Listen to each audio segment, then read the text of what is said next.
Students, welcome to the info capsule. Info capsule के YouTube channel में आपका स्वागत है। मैं आपकी रीजनिंग मेंटोर हूँ। मेरा नाम प्रियंका है। अगर आप एनटीपीसी की तैयारी कर रहे हैं और उसकी तैयारी में आप इस समय अपने प्रीवियस ईयर पेपर सॉल्व करना चाहते हैं तो आप हमारे वीडियोस देख सकते हैं। इसके अलावा अगर आपको किसी भी चैप्टर में कोई कन्फ्यूज़न हो या फिर आप एनटीपीसी की पूरी तैयारी करना चाहते हो बेसिक से लेकर एडवांस तक, तो आप मेरे वीडियोस देख सकते हो। मेरे वीडियोस देखने के लिए आप यूट्यूब पे जाइए। यूट्यूब में जाके आप इन्फो कैप्सूल सर्च करिए, सब्सक्राइब करिए हमारा चैनल और उसमें मेरा नाम प्रियंका मैम डालिए तो उसमें आपको मेरी सारी वीडियोस मिल जाएंगे। उसमें मैंने सारे चैप्टर्स पढ़ाए हुए हैं। सारे चैप्टर्स जो भी एनटीपीसी के एग्ज़ाम में आते हैं इन सबको मैंने बेसिक से पढ़ाया हुआ है, बेसिक से लेकर एडवांस तक। ठीक, अब ये बात हो गई हमारी क्लासेस की, वीडियोस की। इसके अलावा अगर आप मॉक टेस्ट सॉल्व करना चाहते हो एनटीपीसी के तो उसको सॉल्व करने के लिए आप हमारा वेबसाइट पे जा सकते हैं, infocapsule.in पर लॉगिन कर सकते हैं। वहाँ पे आपको एनटीपीसी के लेटेस्ट पैटर्न के सारे मॉक टेस्ट मिल जाएंगे, अब जिससे आप अपनी प्रिपरेशन को और ज़्यादा बढ़ा सकते हैं। तो आज हम पढ़ने वाले हैं प्रीवियस ईयर पेपर की। मैंने पिछले भी कई सारे लेक्चर्स में प्रीवियस ईयर पेपर पढ़ाए हैं। आज मैं बताने जा रही हूँ 2016 का पेपर है। देखते हैं हमारे इसमें किस तरह के क्वेश्चंस आए थे। क्वेश्चन क्या है, in a certain code language if 41095 is ready and 840327 is frails then 83145419 is. ये हमारा कोडिंग डिकोडिंग का क्वेश्चन दिया हुआ है। तो कोडिंग डिकोडिंग का जब हम क्वेश्चन सॉल्व करेंगे तो देखते हैं किस तरह के क्वेश्चन हमारे आए थे। अगर इसको सॉल्व करें, देखिए 4 क्वेश्चन है हमारा। देखिए 41095। 4 हमारा किसको डिनोट कर रहा है, आर को, ये ई को, ये ए को, ये डी को और ये वाई को। ठीक है, तो और 840327 ये हमारा डिनोट कर रहा है एफ को, ये हमारा डिनोट कर रहा है आर को, ये आई को, ये वाई को, ये एल को और ये एस को। ठीक है, ये हमारा एस को डिनोट कर रहा है। अब हमको फाइंड करना है 83145419 ये हमारा किस चीज़ को डिनोट कर रहा है। तो 83145 8 हमारा किस चीज़ को डिनोट कर रहा है, 8 हमारा डिनोट कर रहा है एफ को, यहाँ हमारा आ जाएगा एफ। फिर 3 हमारा डिनोट कर रहा है आई को, ये हमारा हो गया आई। फिर 1 हमारा डिनोट कर रहा है, 1 की बात करें 1 हमारा डिनोट कर रहा है ई को, ये हो गया हमारा ई। फिर 4 हमारा डिनोट कर रहा है आर को, यहाँ हो गया आर। 5 हमारा डिनोट कर रहा है वाई को, तो क्या हो गया FIERY। तो FIERY कौन से ऑप्शन में आ रहा है, हमारे सेकेंड ऑप्शन में आ रहा है। और 419 की बात करें तो 4 हमारा है आर का, 1 है हमारा ई का और 9 है हमारा डी का। तो हमारा कोड क्या आ गया, FIERY और रेड, FIERY। तो FIERY आ गया और आ गया रेड, ये हो गया ऑप्शन नंबर 2। ऑप्शन नंबर 2 जो है वो हमारा हो गया इसका कोड। ठीक है, तो हमसे बोला गया था in a certain code language 41095 is coded as ready, then 840327 is frails and then 83149 and 419 is, तो 83145 और 419 को क्या कहा जा रहा है, FIERY और RED। तो ये हमारा इसका कोड हो जाएगा। तो इस बेस क्वेश्चन का आंसर हमारा ऑप्शन नंबर बी आ जाएगा। अब बात करेंगे हमारे नेक्स्ट क्वेश्चन की। नेक्स्ट क्वेश्चन है which one of the following does not belongs to date group. अब ये हमारा ऑड वन आउट का क्वेश्चन दिया हुआ है। इसमें हमें 4 ऑप्शंस दिए हैं।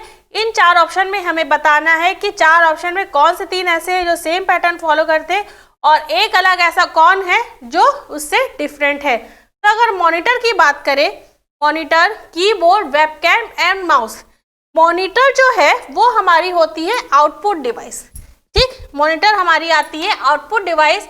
कीबोर्ड, वेबकैम और माउस ये सब हमारे मॉनिटर से कनेक्टेड होते हैं, लेकिन ये एक तरह से उसकी इनपुट डिवाइस का काम करते हैं। तो इनपुट डिवाइस को अगर डिनोट कर रहे हैं तो कीबोर्ड, वेबकैम, माउस, ये हमारे इनपुट डिवाइस की कैटेगरी में आ जाते हैं, जबकि जो हमारा मॉनिटर है वो हमारे आउटपुट को शो करता है, तो ये हमारा आउटपुट डिवाइस की कैटेगरी में आता है। तो अगर ये हमारा आउटपुट डिवाइस की कैटेगरी में आ रहा है तो इस बेस पे इन चारों ऑप्शन में हमारा ऑड पेयर कौन सा हो जाएगा, मॉनिटर। तो इस तरह से इस क्वेश्चन का आंसर हमारा ऑप्शन नंबर 1 यानी कि मॉनिटर हो जाएगा। अब बात करें हमारे नेक्स्ट क्वेश्चन की। नेक्स्ट है a pole is taller than a giraffe which is taller than a tree. A signal is shorter than a pole but taller than a building which is taller than a giraffe. Who is the shortest. अब हमको चीजें दी हुई हैं, solve करते हैं। हमें क्या दिया हुआ है, एक पोल है वो जिराफ से लंबा है, तो पोल लंबा है किससे, जिराफ से। तो giraffe which is taller then tree, giraffe किससे लंबा है, ट्री से लंबा है। ठीक है, फिर बोला है a signal is shorter than a pole, एक सिग्नल जो है वो पोल से छोटा है। तो सिग्नल जो है पोल से छोटा है।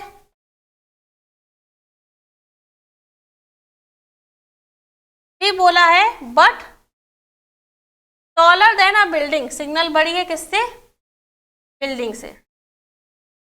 विच is taller than a giraffe, तो बिल्डिंग जो है टॉलर है किससे, जिराफ से। अब सबको हम ऐड करें तो यहाँ पे हमारा पोल है, ठीक है। अब पोल से बड़ा है, यहाँ पे हम इसको लगाते हैं, जिराफ के बाद यहाँ हमारा जिराफ आ रहा है, यहाँ हमारा हो जाएगा सिग्नल, देन बिल्डिंग, फिर उसके बाद हमारा आ जाएगा जिराफ, और उसके बाद हमारा आ जाएगा ट्री। ठीक, ये हो गई हमारी सारी चीजें इसमें अरेंज। अब बोला है हु इज द शॉर्टेस्ट, यानी सबसे छोटा कौन है। तो ये जो हमने लिखा है ये हमारा डिसेंडिंग ऑर्डर में है। सबसे बड़ा हमारा पोल है, सेकेंड टॉलेस्ट हमारा सिग्नल, थर्ड टॉलेस्ट बिल्डिंग, उसके बाद जिराफ और सबसे छोटा ट्री। तो सबसे छोटा हमारा कौन सा आया, सबसे शॉर्टेस्ट है ट्री, यानी ट्री इज द शॉर्टेस्ट। तो अगर हम ऑप्शंस की बात करें तो फर्स्ट ऑप्शन हमारा दिया हुआ है सिग्नल यानी संकेत, तो फर्स्ट ऑप्शन हमारा आंसर नहीं हो सकता। और सेकंड ऑप्शन अगर हम देखें तो सेकंड ऑप्शन हमारा दिया हुआ है जिराफ, तो सेकंड ऑप्शन हमारा आंसर नहीं हो सकता। फिर हम थर्ड ऑप्शन देखें तो थर्ड ऑप्शन हमारा है ट्री, क्योंकि हमारा सबसे छोटा यहाँ पे ट्री आ रहा है। तो इस बेस पे इस क्वेश्चन का आंसर हमारा ऑप्शन नंबर सी यानी कि ट्री हो जाएगा। अब ये हो गया हमारा ये क्वेश्चन। फिर अब बात करते हैं हमारे नेक्स्ट क्वेश्चन की। नेक्स्ट क्वेश्चन है हमारा point the missing in the series. ये हमारा मिसिंग नंबर का मिसिंग सीरीज का क्वेश्चन आ गया है, तो अब हम इसको सॉल्व करेंगे। बोला गया है NAPCREEG क्वेश्चन मार्क XKZM। अब अगर हम इसको डायरेक्टली हम सॉल्व करें अपने ऑप्शन से तो कैसे सॉल्व करेंगे, N से P से देखें NOP, यहाँ पे क्या हो रहा है प्लस का 2 हो रहा है, P से R हमारा +2 हो रहा है, R से T हमारा +2 हो रहा है, तो यहाँ पे T के बाद भी हमारा +2 होगा, तो T के बाद +2 करेंगे TUV, तो हमारा क्या आ जाएगा V। तो अगर हम ऑप्शन से अपना आंसर देखें तो ऑप्शन में हमारा फर्स्ट ऑप्शन आंसर नहीं हो सकता। क्यों, क्योंकि फर्स्ट ऑप्शन का जो फर्स्ट वाला लेटर है वो हमारा I दिया हुआ है, जबकि हमें चाहिए V।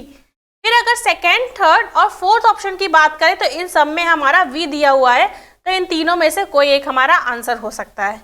फिर हम सेकेंड लेटर की बात करें, A से C में +2 हो रहा है, C से E में +2 हो रहा है, E से G में +2 हो रहा है, तो G से +2 करेंगे तो हमारा आएगा I, तो हमारा क्या आ गया VI। तो VI अगर हम देखें कौन से ऑप्शन में आ रहा है तो VI आ रहा है हमारा ऑप्शन नंबर बी में, यानी VI। तो इस क्वेश्चन का आंसर हमारा ऑप्शन नंबर बी हो जाएगा VI।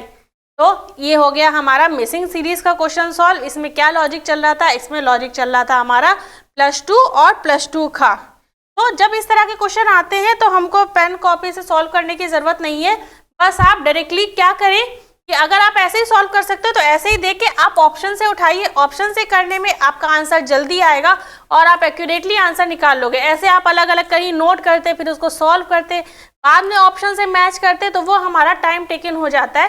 तो टाइम बचाने का तरीका यही है कि जब आप सीरीज के क्वेश्चन सॉल्व करें तो सीरीज के क्वेश्चन को सॉल्व करने के टाइम आप ऑप्शन से अपना आंसर मैच करिए, तो उससे हमारा क्वेश्चन जल्दी सॉल्व हो जाता है। अब बात करेंगे हमारे नेक्स्ट क्वेश्चन की।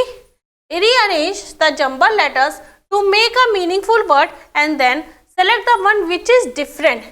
जंबल किए गए अक्षरों को एक सार्थक शब्द बनाने के लिए पुनर्व्यवस्थित करें और फिर एक का चयन करें जो अलग है। अब हमें इसमें 4 लेटर्स दिए हुए हैं, 4 वर्ड्स दिए हुए हैं, वो थोड़ा जंबल्ड किए हुए हैं। हमको इसको मीनिंगफुल वर्ड बनाना है और मीनिंगफुल वर्ड बनाने के बाद हमें फाइंड करना है कि इन चारों में से कौन सा एक डिफरेंट है। यानी ये हमारा jumble word plus odd one out, इन दोनों चैप्टर्स को सॉल्व करके क्वेश्चन दिया है।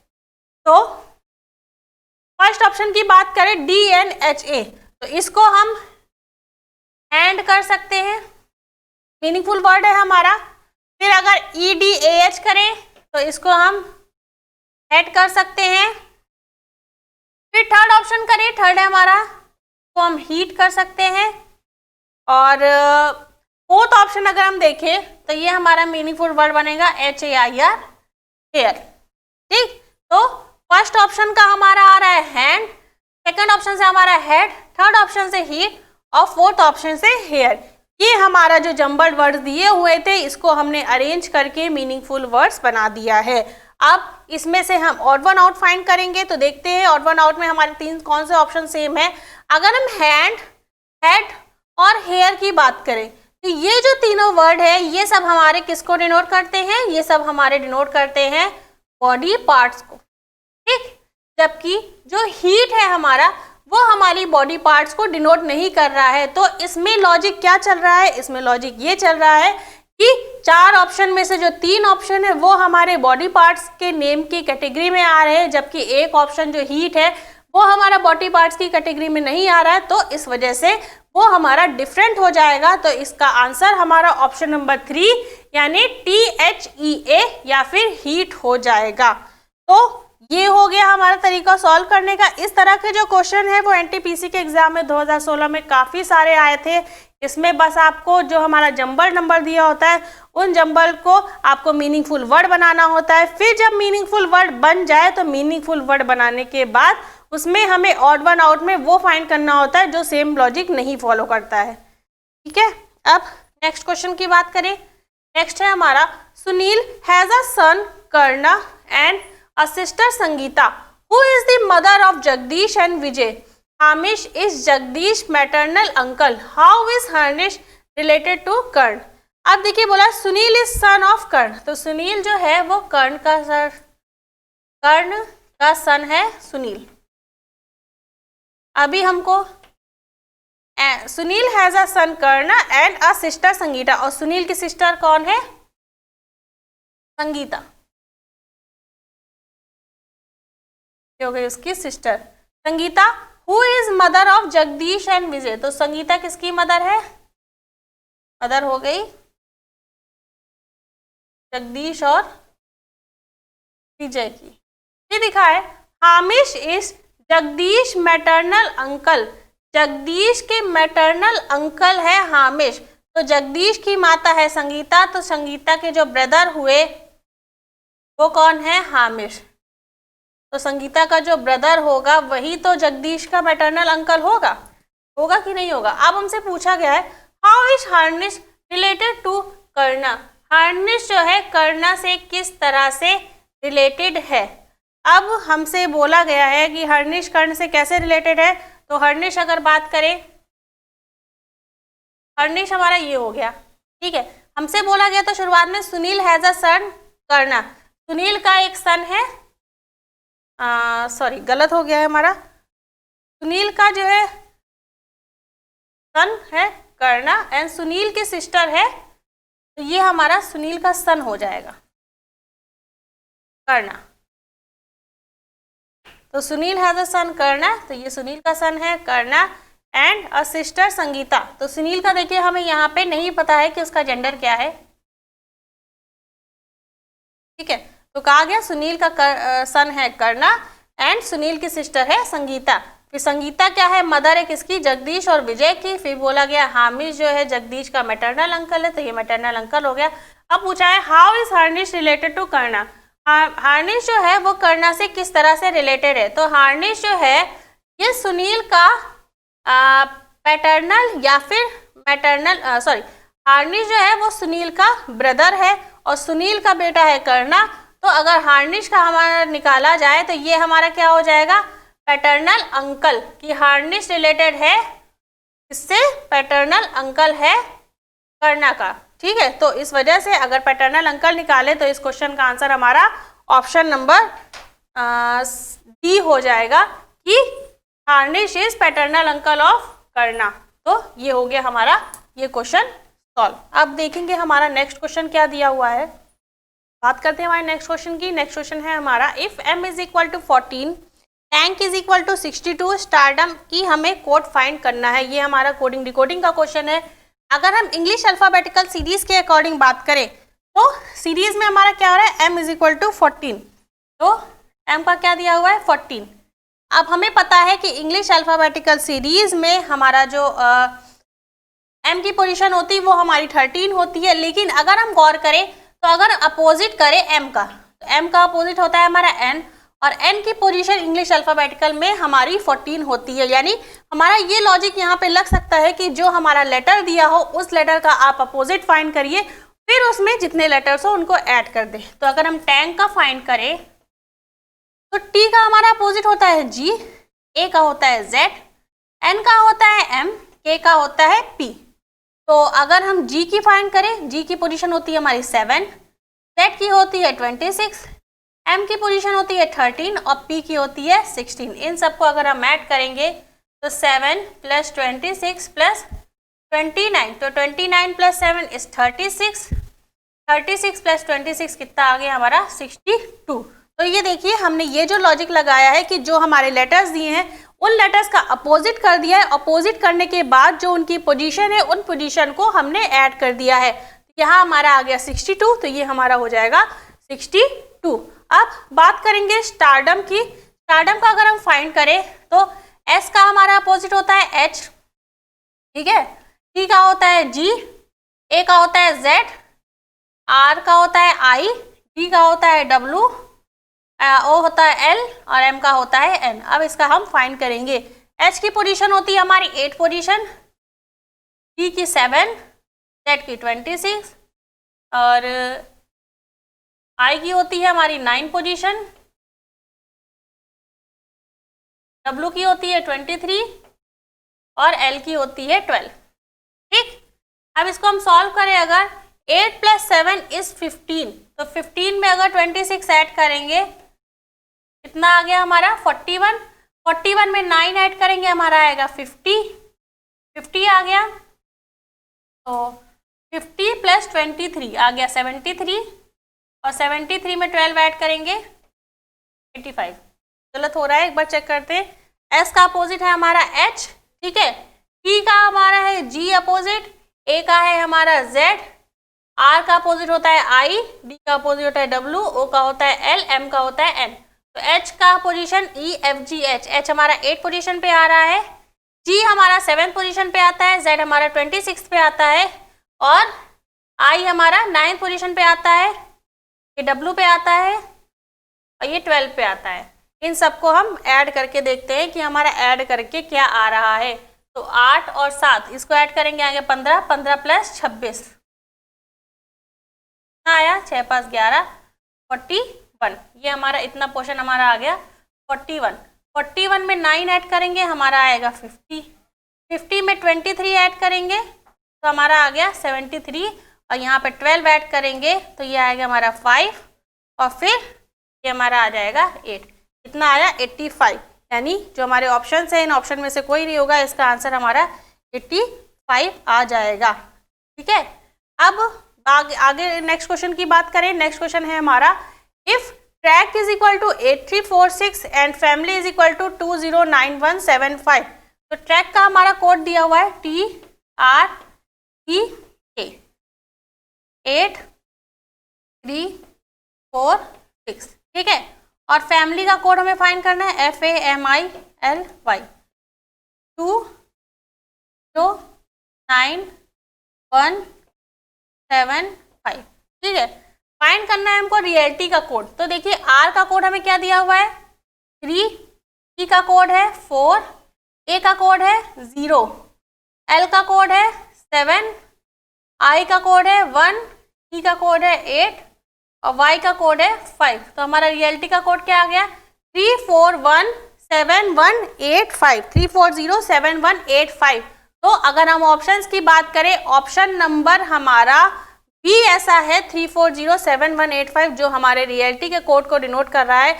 इसमें हमें डायरेक्ट कोड दे दिया गया है, हमको ज़्यादा किसी पैटर्न को फाइंड करने की ज़रूरत नहीं। टी का कोड हमें 8 दिया है, आर का कोड हमें 3 दिया हुआ है, ई का कोड हमें 4 दिया है और के का कोड हमें 6 दिया हुआ है। इस तरह से एफ का कोड हमारा 2 दिया हुआ है, ए का कोड हमारा 0 दिया हुआ है, 9 का कोड हमारा एम दिया हुआ है, सॉरी एम का कोड हमारा 9 दिया हुआ है, आई का कोड हमें 1 दिया हुआ है, एल का कोड हमें 7 दिया है और वाई का कोड हमें 5 दिया है। तो सारे जितने भी लेटर्स हैं, हर लेटर का अपना अलग अलग कोड हमें दिया हुआ है। तो इस वजह से हमको रियलिटी का कोड फाइंड करना था। तो रियलिटी का कोड जब हमने फाइंड किया तो रियलिटी का कोड हमारा आया 3407185। तो इस क्वेश्चन का आंसर होगा हमारा ऑप्शन नंबर बी। ठीक है, ये हो गया हमारा ये वाला क्वेश्चन सॉल्व। अब बात करेंगे हमारे नेक्स्ट क्वेश्चन की। नेक्स्ट क्वेश्चन है हमारा P, W, Q, X, R, Y, Z and S sit randomly in a circle facing each other. Consider the following information and question based on it. P, W, Q, X, R, Y, Z and S एक दूसरे के सामने एक circle में बेतरतीब ढंग से बैठे हैं। इनके आधार पर निम्नलिखित जानकारी और प्रश्नों पर विचार करें। ये हमारा सिटिंग अरेंजमेंट बेस पे क्वेश्चन है। सिटिंग अरेंजमेंट के क्वेश्चन किस तरह सॉल्व किए जाते हैं मैंने अपना प्रीवियस लेक्चर में पढ़ाया हुआ है। अगर आपको किसी तरह की कंफ्यूजन हो तो आप देख सकते हैं। सॉल्व करके देखते हैं कैसे होता है। हमें कितने परसेंट दिए? टोटल हमें 8% दिए हैं। उसमें बोला गया है Y sits exactly between Q and R। Y हमारा बैठा है किसके बीच में? Q और R के बीच। ठीक है, अब एक कंडीशन हमारी Q और R की ये आई है हमारी, एक कंडीशन हम और लेके चलेंगे। यहाँ पे हमारा आ जाएगा Q, यहाँ पे आ गया हमारा R।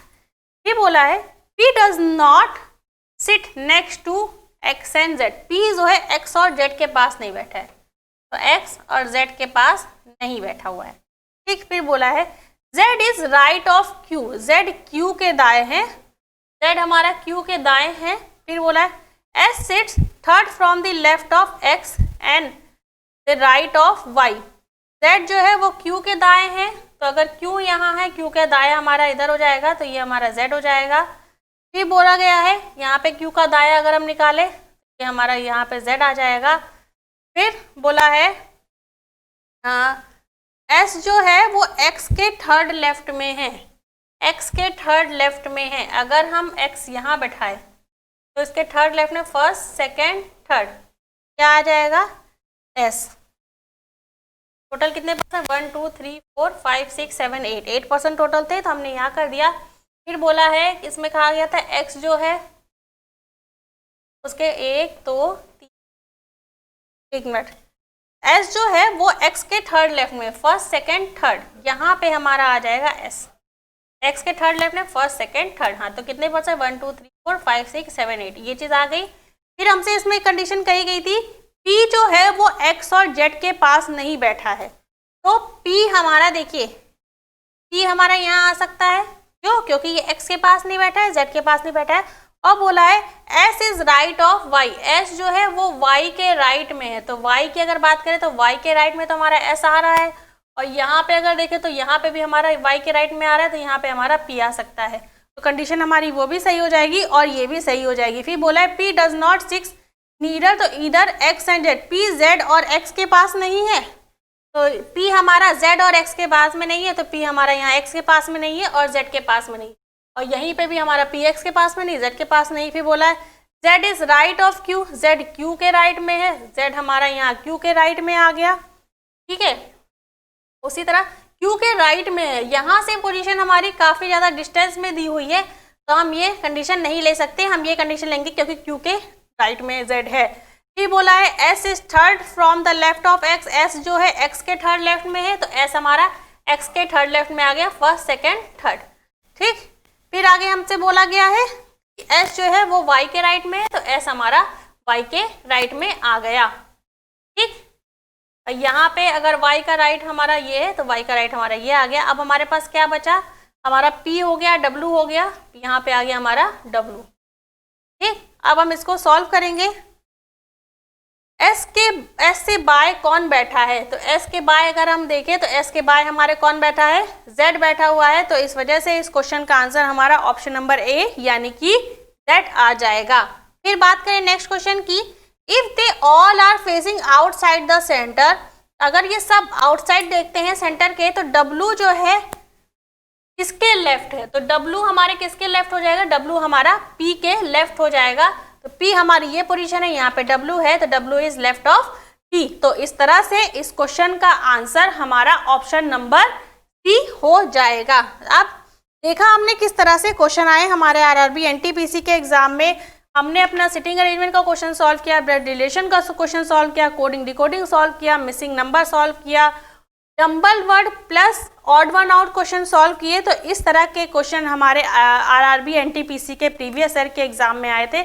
अगर आपको किसी भी तरह का कन्फ्यूज़न हो तो आप मुझे कमेंट कर सकते हैं, मैं जल्द से जल्द इसका रिप्लाई करूंगी। और इसके अलावा आपको किसी भी चैप्टर में कोई भी दिक्कत हो तो आप मेरे वीडियोस देख सकते हैं, उसमें सारे चैप्टर बेसिक से एडवांस में पढ़ाए गए हैं। और इसके अलावा अगर आपको स्टडी मटेरियल चाहिए तो आप हमारी वेबसाइट infocapsule.in पर लॉगिन कर सकते हैं। उसमें आरआरबी एनटीपीसी के मॉक टेस्ट है, सारे मॉक टेस्ट आप सॉल्व कर सकते हैं और अपनी प्रैक्टिस को इन्हेंस कर सकते हैं, क्योंकि किसी भी एग्ज़ाम को क्रैक करने के लिए हमें प्रैक्टिस की बहुत ज़रूरत होती है। बिना प्रैक्टिस के कोई भी एग्ज़ाम क्रैक नहीं होता, तुक्केबाजी किसी एग्ज़ाम में नहीं चलती है। तो जितनी आप प्रैक्टिस करेंगे उतनी जल्दी आप क्वेश्चंस को सॉल्व कर पाएंगे और अपने एग्ज़ाम को क्रैक कर पाएंगे।